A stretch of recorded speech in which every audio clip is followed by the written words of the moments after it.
Un hombre anónimo decide construir su casa en medio de una naturaleza devastada. Interín, y pese a todo, descubrirá un mundo no humano que reformará su vida. Animales salvajes, incursiones bajo la luna, apariciones fantásticas, quimeras y epifanías. Encuentros de tesoros, euforia y desazón crepitan en los relatos de este fuego. Una hoguera que se enciende, persiste y persiste en medio de la noche. Hoy en el Traficantes de Cultura, eh, el el escritor Daniel Blanco Pantoja, autor de La Hoguera, perdón, autor de Hoguera, ahí, ahora sí, editado por escrito con tiza. Daniel, bienvenido. Bueno, en realidad no sé si te he dicho Daniel, porque aquí en estricto rigor es Blanco Pantoja. Sí. Sí, es que es una anécdota muy superficial, pero empecé a firmar desde hace un tiempo como Blanco Pantoja porque si pones Daniel Blanco en internet te sale desde un mago, un pianista hasta un actor porno. Entonces preferí ir a algo más, menos masivo. A mí me salió un boxeador cuando quise Ah, buscar Google, así como Blanco pero yo Daniel Blanco boxeo, quizás Pantoja. yo boxeo, a lo mejor era yo. A lo mejor dije, ¿boxeador? Qué chistoso. Es probable que haya sido yo. Claro, es que me salía boxeador, no me salía escritor y dije, ay, debe ser otra persona. Por eso ni siquiera lo revisé. Bueno, así de chistoso entonces. Es un nombre que da para mucho. Bueno, para quienes nos están viendo a través del Traficantes de Cultura por Radio Tachi, a través de nuestras redes sociales, ¿qué decir de nuestro invitado? Escritor, ilustrador y editor de libros, director editorial de Erdosain Ediciones, profesor e investigador de la imagen y la literatura. Daniel, su nombre de pila, ha sido incluido en la lista de honor IBI 2012-2018, en la lista White Raven 2017 y ha ganado 2 veces la medalla Colibrí IBI Chile 2015 y 2017. Además dice que es un sísifo constructor de casas y jardines y de otros tantos problemas sin fin. Me gustó eso de Sísifo, ¿por qué? ¿Quién puso lo de Sísifo? Está muy bueno, eso no fui yo. De hecho, ¿O sí? lo rescaté de escrito con tiza. Sísifo, constructor de casa. Nada, pues, a ver, yo de verdad me construí una casa hace poco, pero en verdad todos los trabajos que suelo emprender son un poco una suerte de hombre que trata de arrastrar una piedra más grande de la que puede hacer subir por la montaña. Me lo tomo con humor, me parece bien. Y creo que la misma escritura, escribir, es un trabajo infinito, ¿no es cierto? Escribir es como subir siempre una piedra por una montaña que nunca tiene fin, porque independiente de que uno acabe un libro, el ejercicio de la escritura nunca cesa, el lenguaje nunca cesa. Leyendo, haciendo el trabajo de Google, bueno, dejando de lado al Daniel Blanco boxeador, me encuentro con que hay un comentario que pones en tu fanpage donde dices que precisamente de esa forma nace el libro. Tú estabas construyendo una casa. Así es, sí. Era, era un sueño de chico, de un poco, no es nada fuera de lo común. Yo creo que todos hemos soñado alguna vez, por ejemplo, con una casa en el árbol, ¿no es cierto? O un sueño que tenía yo de chico era, por ejemplo, hacer un hoyo en el closet de la casa y tener una casa subterránea. Y así, ¿no? Pero la fantasía, en la literatura se miente tanto, se sueña tanto, se inventan tantas cosas que uno no puede hacer o que uno desearía, perdón, de uno mismo y que no puede alcanzar y que en la literatura pueden ocurrir. Eh, y el escribir y el estar siempre rodeado de libros y toda esa fantasía te envalentona un poco para hacer locuras como construir una casa sin tener tanta experiencia ni conocimiento para ello, pero bueno, hace un tiempo tuve que salir de Santiago, estaba difícil vivir en Santiago y dije, bueno, es ahora o nunca, me compro un terreno, me hago una casa que es más barato que pagar un arriendo en Santiago y empecé a construir la casa, pero si bien yo sabía que la iba a construir en un entorno natural, bonito y que me iba a reencontrar con la naturaleza, no esperaba vivir una situación tan extraña, tan misteriosa, tan cargada de erotismo en un sentido mitológico, ¿no es cierto? Entonces, la casa, la hoguera, el hogar, el fuego, cosas tan primitivas y comunes a la humanidad, fundaciones de la humanidad aparecieron ahí Y bueno, pastelero tus pasteles, a escribir, a dibujar, y surge este libro. Me gustó la forma de que aborda el libro porque en estricto rigor son relatos cortos, muy entre la mezcla del cuento, mucho de ensayo y muy cargada la poesía. Muy bien, sí. Esas tres cosas. Tal cual. Y tiene como ese el oficio de ser un trabajador de los libros también, que eso está imbuido en Noguera. Sí, bueno, Carla me permitió además trabajar mucho en el trabajo de diagramación y de construcción del libro. Por lo tanto, sí, yo diría que Hoguera habla mucho de quién soy hoy como trabajador de los libros. Digamos que ahí está todo concentrado. Está la edición, la escritura, el diseño, la ilustración. Si bien el dibujo que hice para este libro es poco usual en relación al que yo suelo hacer, pero aquí me permitió un lujo. Este es un libro súper poco comercial. Y ojalá le vaya bien, obvio, pero en el sentido de que un ilustrador, un escritor no suele hacer libros como este, ¿no? Y Carla se entusiasmó mucho con el libro, la editora del libro, y dijo, vamos, hagámoslo. Y sí, está todo ahí. Todo lo que sé hacer está en Hoguera, incluida la casa. Incluida la casa y también porque cada relato va acompañado obviamente de una ilustración hecha por ti. Sí, sí. Aquí hubo mucha libertad por parte de la editorial que te dieron, o sea, básicamente en armar el libro y tu editora lo más como corrección de estilos probablemente. Sí, bueno, también varias cosas como discutimos varias cosas relacionadas con el lugar del que lo estaba. Pues, si te fijas, por ejemplo, los acentos de Hoguera son los Mm, acentos que se aplicaban antes de la última corrección de la RAE. ujú. Quitarle los acentos a este, a un, a solo de solamente, y en este texto, por ejemplo, están. Y eso fue una discusión que tenemos con la editora, que yo le pedí que por favor mantuviéramos ese tipo de acentuación, porque, a ver, yo no tengo ningún problema con el futuro, ni le diría a la gente que se devuelva a vivir a los bosques. Yo entiendo que la humanidad vive un derrotero complejo y que tanto la ciudad como el campo son parte al final de un enorme recorrido complejo y difícil de objetivar, pero por supuesto que es un libro romántico, lleno de romanticismo, y era una señal de como no a la compresión, a la analfabetización, a esta cosa como obligación de siempre lo más simple. A mí me gusta que hayan muchos acentos en el castellano, me gusta que sea complicado. Entonces, ¿por qué un libro complicado? Por ejemplo, esa es una de las cosas que me permitió Carla, mantener esa acentuación hoy, paradójicamente antigua, a pesar de que lleva muy poco tiempo suprimida esa, como se dice, como señal, ¿no? De la RAE, de dejar obsoleto esos acentos y esa ortografía.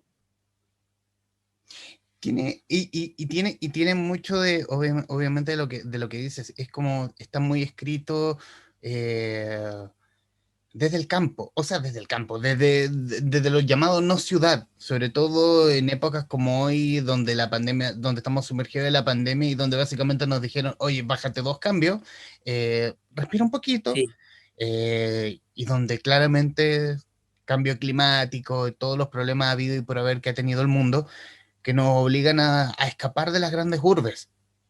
sí. Y es muy loco porque este libro se escribió antes de que Ujú. todo eso pasara. El otro día, en otra entrevista, la persona que me entrevistaba dio cuenta de esas cositas, de esos detalles, y me mostró algo increíble que yo no lo había visto. El perro de la portada es negro, y el libro tiene los colores de Chile, y arriba está la bandera, incluso Güeñulfe, ¿no? La Ujú. bandera, la estrella, perdón. Bueno, esta tiene 9, pero la estrella de 8 puntas. Es como, finalmente es un libro muy junguiano, ¿no? Que trabaja, yo diría que es un libro que me salió realmente del inconsciente durante todo ese proceso, y termina teniendo un montón de símbolos que parecerían que fuera un libro actual, parecería que fuera un libro escrito para estos tiempos, pero en realidad pudo haber sido escrito hace 10 años, hace 20, hace 50 o quizás hace mucho más. Si tú te fijas, tiene un montón de detallitos casi medievales, ¿no es cierto? Las ilustraciones son como emblemas, pareciera un libro, casi un libro de oraciones. Un poco está inspirado en estos libros chiquititos medievales, religiosos. Yo no tengo nada que ver con eso, pero son... Yo quería hacer un libro, hay un concepto que se menciona mucho en el libro que se llama el cuaderno del tiempo, como este lugar en donde quien mira el tiempo lo nota. Y yo quería que fuera lo más universal posible, a pesar de ser un libro que está escrito en el campo de Chile. Y quería hacer muchos homenajes a cosas que han estado presentes en la humanidad, en lo universal, obviamente más occidental, que una universalidad más occidental, pero quería llenar de esos elementos. No quería que fuera un libro, si bien es un libro que obviamente tiene que ver con mi experiencia cuando construí la casa, que pareciera que cualquiera es el que habla, ¿no? Podría ser hasta un fantasma. Quisiera, obviamente, leer cómo comienza todo, cómo comienza oración, que cómo abre el libro. He encontrado en el jardín el cuaderno del tiempo. He leído en él y se ha desgranado el secreto que, con celo desconocido, se escondía entre los pasadizos de mi corazón. Un escondite. ¿Cómo supo el monje que aquí vivió y anotó el tiempo, que su pensamiento escrito sería la llave para mi salvación de esta tarde?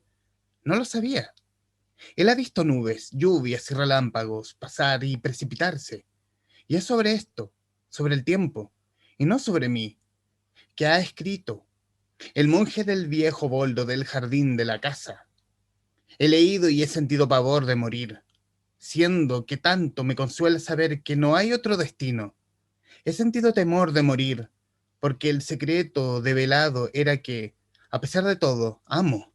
Amo y sigo sin saber qué es ese animal rojo, a veces cetrino, verdeante, oscuro y brillante, de fuego y nébula, malhumorado y compasivo, que retosa y se retuerce aquí adentro, bajo los pilotes de la casa, y que el monje ha dibujado antes de marcharse, para mí, con la más bella literatura, en la que debes escribir cuando posees un cuaderno del tiempo, cuando lo único que tienes es una caseta en el árbol y tu labor, cada mañana, es mirar el cielo y registrar en los conjuros analfabetos de la naturaleza, la literatura del presente, opaco, encandilante, siempre misterioso.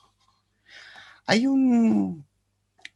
mencionas que fue como más bien una labor o un trabajo que te salió desde el instinto, desde la guata, pero por lo general, ¿cómo es el trabajo de Blanco Pantoja para escribir, para hacer ilustraciones? Primero que todo, gracias por tu lectura, espectacular. Ujú. Qué bonito tu cadencia, las ganas, las pausas que hiciste. Sentí que lo hubieras leído como si lo hubiera leído yo. Y hermoso, muchas gracias, te lo agradezco mucho. Eh, Mira, la verdad es que yo soy una persona muy cuadrada, diría que el Eros es algo a lo que apunto después de haber pensado. Ujú. Tengo muchos problemas con la racionalidad a niveles a veces medios, no quiero decir autista porque es un adjetivo feo, el autismo es algo que padecen personas, es grave, ¿no? Pero como en el sentido peyorativo, cuando se usa como adjetivo, soy una persona que tiene, para mí es imposible no poner el velo de lo racional frente a lo instintivo, pero por lo mismo lo que yo trato de hacer es estudiar mucho sobre muchas cosas, ¿no? Siempre estar ocupado, para que después, detrás de toda esa nube gigante que ya no tiene ningún tipo de estructura, surja una noche de ese conocimiento. En el fondo, para mí es súper importante como traicionarme, ¿no? Traicionar mis métodos de adquirir, los métodos que yo utilizo para adquirir conocimiento. Y qué mejor que estar viviendo en una casa en el medio de la nada, que más encima al lado tiene una quebrada, con en el fondo hay un bosque con enormes pozos oscuros de agua, donde nunca llega la luz. Entonces, a mí me encantó que de un día de vivir en Providencia, después de vivir 15 años ahí, o en Ñuñoa, Peñalolén, de repente estás en un pozo, no hay absolutamente nadie más, y aparecen los duendes, aparece la mitología. Y todo el conocimiento que uno adquiere por los libros en forma de verdad, ahora se transforma en un mito, en un misterio. Y no existe otra forma para hablar de eso, si es que se quiere usar el lenguaje, que la literatura. O sea, la literatura como una forma de acceder a través del lenguaje a la no verdad, al no conocimiento, al misticismo. Y, yo diría que ese es un método para mí. El método es que la literatura, la ilustración, que son las dos cosas que las dos disciplinas que ejerzo en relación al libro, tienen que parecerse al tiempo, tienen que parecerse al sueño, no a mi vida personal ni a mi realidad. Tienen que escapar de ese lugar. Entonces, es como una disciplina marcial, me gusta pensarlo así. Es casi contraproducente utilizar esa palabra en el siglo XXI, pero como buen viejo chico que soy, ya no tan chico, diría, a mí me gusta lo marcial, me gusta la disciplina, me gusta cultivar la templanza del espíritu, ¿no? Y imagínate lo que es construir una casa, pues obviamente es muy difícil, muy complejo, estuve sometido a un montón de dudas, de tristezas, de contratiempos, etcétera. Pero bueno, todo eso en la forja, con el fuelle, con el fuego y a martillazos se hace la espada. ¿Cuánto tiempo te llevó el desarrollo de Hoguera? El grueso de los libros, yo diría que un año. Después hay un par de textos que se escribieron después cuando ya decidí, cuando Carla me dijo que íbamos a hacer el libro, hay un par de textos más que se sumaron y muchos que quedaron afuera, porque en un momento pensamos que el libro podría ser largo o muy corto y terminó siendo este, digamos, tono medio. Y además, cuando me di cuenta, cuando hice la selección, quería que fuera como una novela. Si te fijas, si bien tú lo escribiste muy bien, es como poesía, ensayo y cuento, igual tiene una misma línea temporal. Es una novela, empieza con un tipo que está cortando, que encuentra un libro, que no sabemos si es real, si es mentira, pero inmediatamente después ya está cortando un árbol, construye un cerco, un texto tiene que ver con el duende, pero después para unos pilotes, después una pared, y al final los tres últimos textos son casi filosóficos. Es alguien que ya está solamente pensando, se da por entendido que la casa ya está construida y que lo que queda es solamente hacer esta última que es un último, como una última tule, ¿no? O sea, en el fondo, ese lugar que siempre está un poco más lejos al que se debe ir y es siempre una reflexión que llega tarde. El último texto, de hecho, lo es como, cuando se descubre la verdad, ya es demasiado tarde. Siempre es demasiado tarde cuando descubrimos el misterio. Y no queda otra que quedarse piolita, agachar el moño y continuar con la vida, ¿no? Con la vida ciega. Y, No, por y favor. eso es, justo estaba terminando. La vida ciega era el punto final de esta reflexión. Hay puntos del libro donde obviamente hay una referencia al tiempo y que siento que obviamente el tiempo puede ser un amigo para libros como este. Eh, Sobre todo porque en una industria editorial donde sale siempre un libro al mes, básicamente es una fábrica de salchicha, donde salen algunos muy buenos y otros así, en ese tono. Eh, ¿Cómo ayuda hoy el tiempo? ¿Cómo termina siendo un aliado en los tiempos de hoy? Comillas, el tiempo. Uf, qué pregunta. Ujú. El tiempo para mí es el tópico que más me vuela los sesos. Me gusta mucho pensar en él. El tiempo es el verdadero Dios del hombre. El lenguaje, la conciencia que nos separa de los animales, que nos separa de una perspectiva soberbia, porque en realidad no sabemos si ellos tienen otro tiempo dentro del misterio de sus cabezas. Ujú. Eh, el tiempo, nosotros no vivimos dentro del tiempo, vivimos fuera del tiempo, porque toda nuestra abstracción, toda la construcción que hemos hecho del mundo humano no pertenece a la naturaleza. Siempre estamos en contra de ella, siempre la queremos o dominar o la queremos describir, pero siempre poniéndonos a nosotros en el centro. Incluso la misma ciencia que se atribuye hoy en día una separación total de cualquier misticismo, diciendo que ellos nunca dicen lo que no saben, pero sin embargo tienen súper bien invertidos los millones de dólares de presupuesto, no para salvar al mundo, sino para construir cohetes. Entonces sí saben para dónde van, sí tienen su propio Dios. Eh, para mí, justamente esas son las consecuencias de no habitar el tiempo, ¿no? Y aquí me puedo poner budista incluso, por favor, cuando digo budismo no pensarlo desde el New Age, realmente en el sentido filosófico, ¿no? Estoy hablando del budismo en los primeros siglos después de Cristo, que es cuando se construye la escuela del budismo. en universidades, etcétera, no se imaginen a alguien solo en el medio de la nada pensando en sus chakras. Estamos hablando de filosofía, de verdad, escrita, eh, que dice que, perdón que me vaya tan en la ola ya, pero No, tú me hiciste la adelante. pregunta del tiempo, quiero tratar de cerrarla lo más posible porque en Ujú, Noguera está muy patente eso.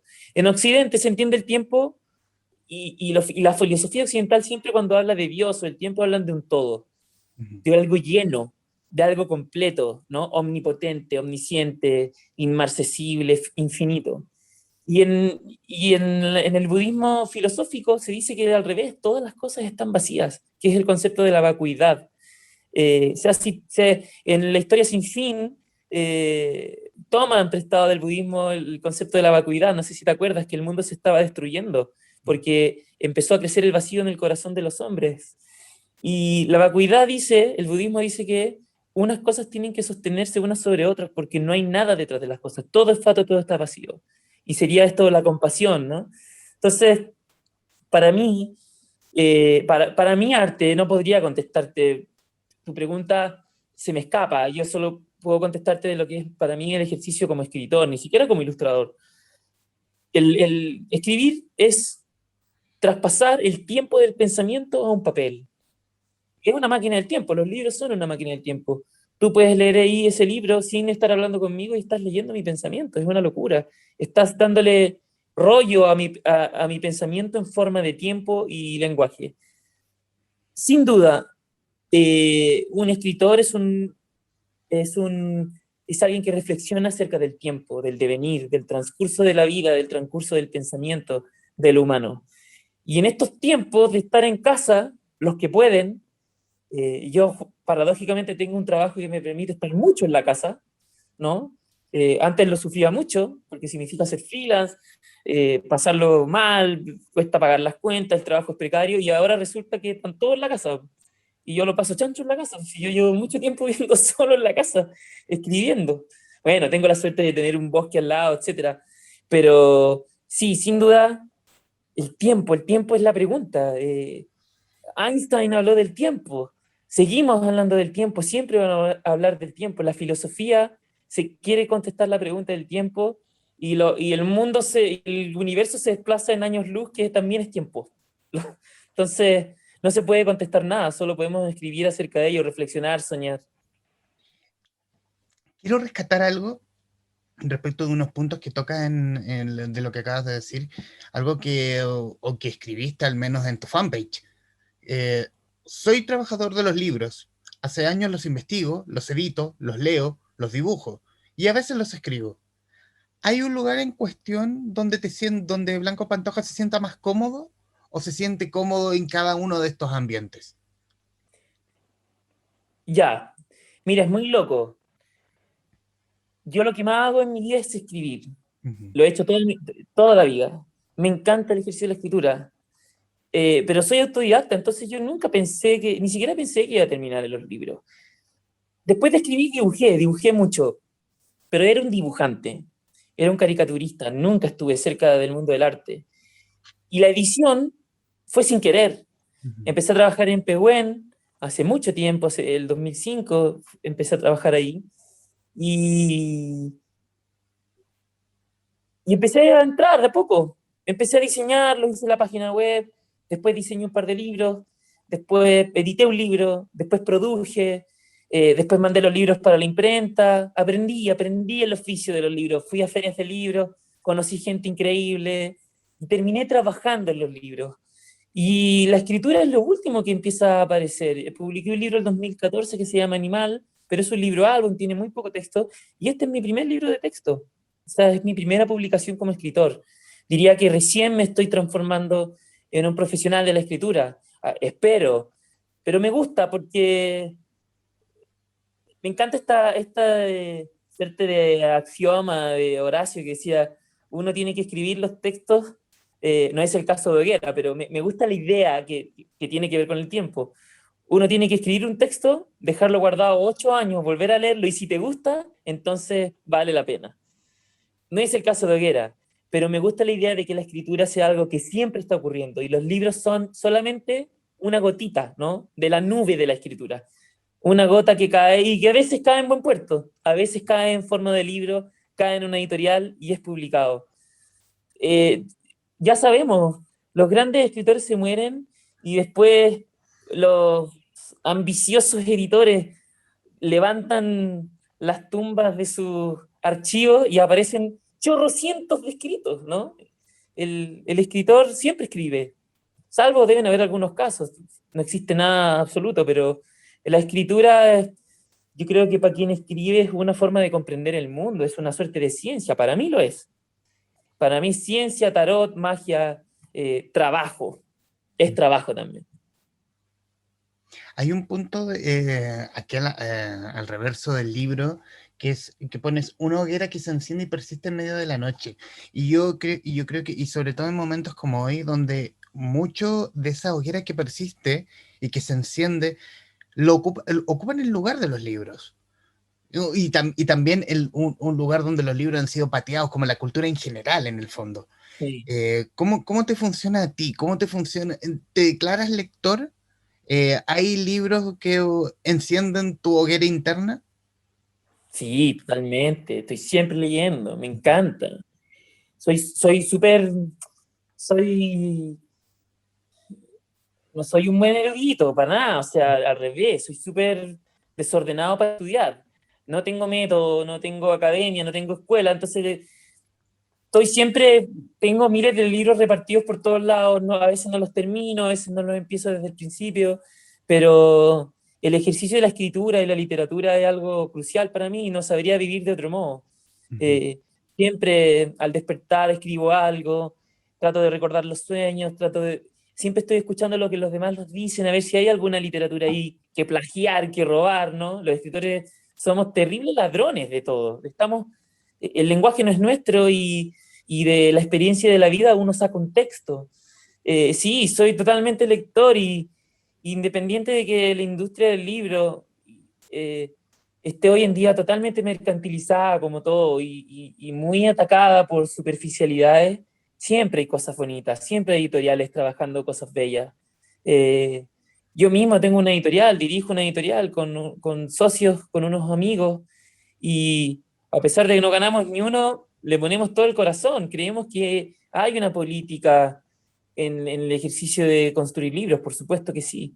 Soy lector y intento, mediante todos los medios posibles y honestos, de ser también divulgador de la literatura, de la lectura. Tengo esperanza en la literatura. Y en palabras finales, ya los minutos que nos quedan, ¿qué puede decir el autor de su obra? ¿Qué Que podemos estoy decir feliz, de Viera? puedo decir que estoy muy feliz. Ujú. Creo que su libro, es tan subjetivo decir esto, pero sí me atrevo a decir que es un libro bello.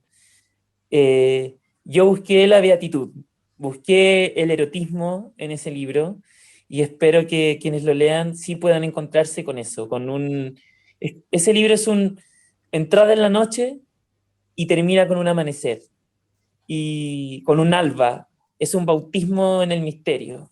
Así por lo menos lo concebí y espero que lo sea y espero que quienes lo lean puedan decir lo mismo. Si sienten que es así, entonces me anoto un poroto y quiere decir que logré el objetivo. Bueno, poder decir que del tiempo que llevo haciendo este programa, obviamente uno no se encuentra, se encuentra libros bien escritos, pero tampoco se encuentran libros bien escritos y bellos a vista y paciencia, porque estamos hablando de un libro tapadura, Se pasaron el editorial, se muy, pasaron. muy, muy bonito, muy como el gramaje, a la cosa más técnica, el gramaje del papel. Es un eh, lujo de libro. es un lujo, es un lujo. Imagínate La, cómo estoy yo feliz. la, los dibujos, las ilustraciones por parte del autor, es un libro bello, es un libro onírico, es un libro sexy.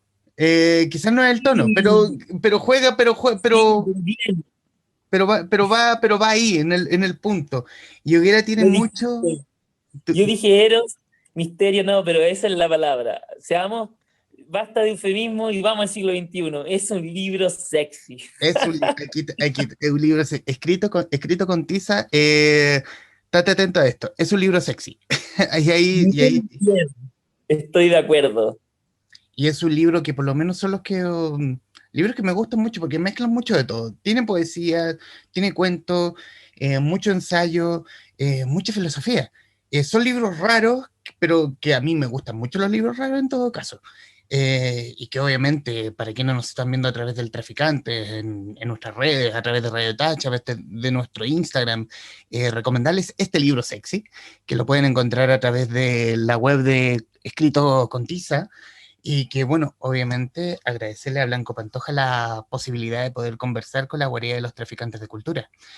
Mi estimado amigo, muchísimas gracias. Gracias a ti, te pasaste espectacular entrevista y gracias por tu lectura que estuvo muy bonita y por encontrar la palabra perfecta. Obviamente es una vanidad, pero encuentro genial que sea un libro sexy. Perfecto. Absolutamente es un libro sexy. Daniel, muchísimas gracias. Y a quienes nos están viendo o escuchando, gracias y nos veremos en cualquier momento. Adiós. Adiós.